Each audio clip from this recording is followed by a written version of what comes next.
What's up and welcome back to my channel. Now by the title of this video, you know what it is and you know what we're talking about today.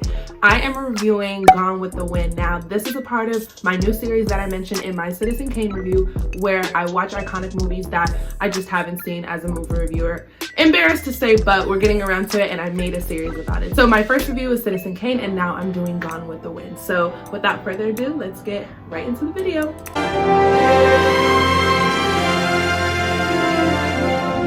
Alright you guys, it's been a minute since you've seen me and it's been a minute since I posted. I actually watched Gone with the Wind, I want to say a couple of weeks ago. I just never got around to reviewing it and putting it on my channel, but we're here, we're talking about it. So there was some controversy around this movie, I believe like within the last year, because of cancel culture and you know, things have been coming out, people have been getting canceled, movies, shows, it doesn't matter. Actors, actresses, babies, shoot, adults, teenagers, elderly, everybody's up for grabs these days. So I don't know, but Gone with the Wind was a movie that, you know, people were debating, should it be canceled, should it not? I think it was taken off of HBO or something like that, or a movie app.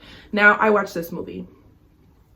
This movie was so good. This movie, along with a lot of other older movies around this time, even a little bit past this time, these longer drawn out movies with intermissions and intros and really long credits, you think that they're not going to be good, especially like me being a Gen Zer or millennial. It's hard because we're not used to movies like that, especially nowadays. So getting into them is difficult. But once you get past that intro, once you get past those first 10 minutes, you're sucked in, you're drawn in, and this movie is no different.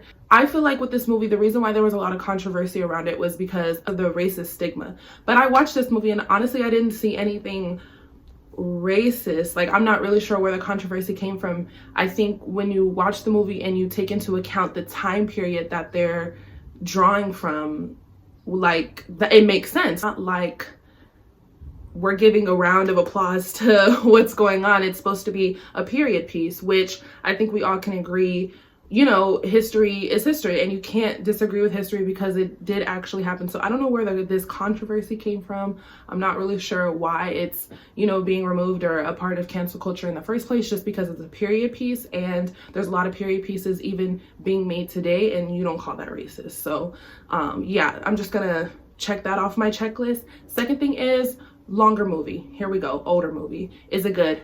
10 out of 10, 100% yes. Now I will say this, not every older movie is going to be great. Just because it was made in the 30s or the 20s or the 40s doesn't mean it's automatically going to be a great movie. But you have to think about the content. You have to think about the time as well. Like, yes, not every movie made during that time is going to be great, but there are a lot of great movies, more so than I believe this decade or this millennia, because just of what was going on at the time. You have to think of the wars and how big movies played into, you know, just that time. The movie was more than a movie. It was there to raise your spirits, at least during this time, right around when this movie is coming out, late 30s.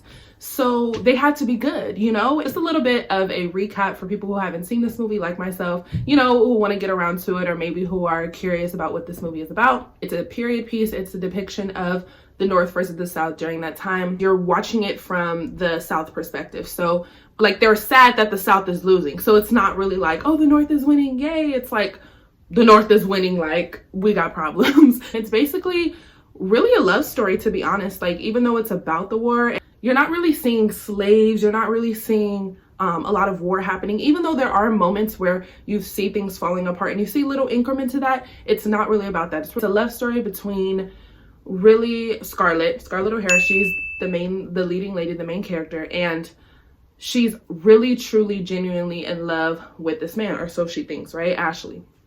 But he's engaged to be married to this like sweetheart. She's so sweet, Melanie, and she hates her, and Melanie's like such a saint. She's such a sweetheart, and she's like, Scarlett is, you know, she's just lost, but she's good within herself, and everybody's trying to tell her like, Scarlett is trying to take your man, girl. Like, why are you sticking up for her? And even Scarlett's like, I don't like you, I'm trying to take your man. But Melanie's such a sweetheart, and Scarlett ends up getting kind of like entangled with her because she loves Ashley so much that she has to deal with Melanie to be next to Ashley. So that whole thing is hilarious.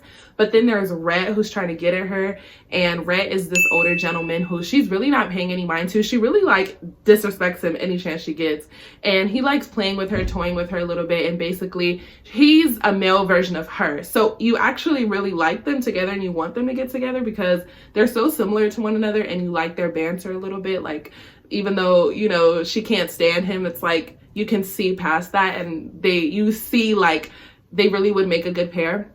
And basically the whole movie is that, you know, surrounding the war as well. Throughout the whole movie, she keeps trying to get with Ashley, and Rhett keeps trying to get with her, and Melanie is sticking up for everybody, talking about I love everybody. It's a mess, it's messy, it's shady. If you like drama, you're gonna love this movie. Like, I live for her. Like, I live for Scarlett. She is a mood. As God is my witness, I will never go hungry again. Like, you go, Scarlett. I really liked her. I liked her because she stayed true to herself, even though most people wouldn't like that because she was really selfish and really vain. It was like she still got the job done and she did whatever she needed to do, not just for herself, but for her family. Like, even though she was selfish, she wasn't at the same time. She was just like true to her character, if that makes sense. Hard times are going to make you strong, and you might have to sacrifice what you're used to, but at the end of the day, like, you can't help how you were raised. Like, she was raised like a princess. She was always selfish, she was always vain. So it was like, regardless of the situation, I'm still gonna be that, and I kind of respect that. And I know a lot of people were probably like, she's horrible, she's a horrible person, and she is, but I don't know, she's like really funny. And I just like Vivian Lee's portrayal of Scarlett O'Hara, like, stunning. Scorpio, period. Her acting is great, and Rhett Butler, love him. I didn't like him when everything kind of started to go like bad, and she went to go see him, and he was like kind of playing her a little bit. He really liked her, but I feel like he always tried to play himself like, I don't like you like that, like, you think I like you like that, and I really don't. Like, boy, you love her, stop. I don't know, I feel like knowing the type of woman that she is, he probably couldn't be so like forthcoming with his emotions and his feelings. So I think he liked kind of playing with her a little bit and manipulating her. But I liked him in the very beginning because he kind of told her like, listen, we're both the same, we both belong together, you're gonna be mine, period. And that's that. So all right, you guys, that was it for this movie review. I hope you liked what I had to say. Like I said, I really wanted to address cancel culture surrounding this movie, and also to what it basically is about for people who, you know, maybe want to watch it or haven't heard of it, but maybe watch this review and are like, ooh, sounds like a movie I'd be interested in. Like I said, it's pretty long, about 4 hours. I would say you can skip the credits, it's not really important. That's about like 10 minutes of it. If you want to break it in half, break it in half. And honestly, it's no shame in your game. Like, if you don't like this movie, if you watched it and you're just like, this is not as good as I thought it was gonna be, or it's overrated, that is perfectly fine. That is 100% your opinion. Everything that I had to say about this movie is 100% my opinion, but I try to keep it as objective as possible. Like I said, I hope you guys liked what I had to say. I hope you guys are having a good day. I'm gonna try to be more consistent with my uploads, but you know, this is really just for fun. So I hope you like this new series. Don't remake this movie. Like, do not remake this movie. Do you hear me? Do not remake this movie. Like, movie people out there, I swear to God, I'm sick of them remaking classics. Like, stop. Like, do you not have any other ideas? Like, who is in production? Who are the writers? Like, my mind. Like, I'm so annoyed. Do not remake this movie. Oh, I still have not come up with a good ending quote, but you know what it is.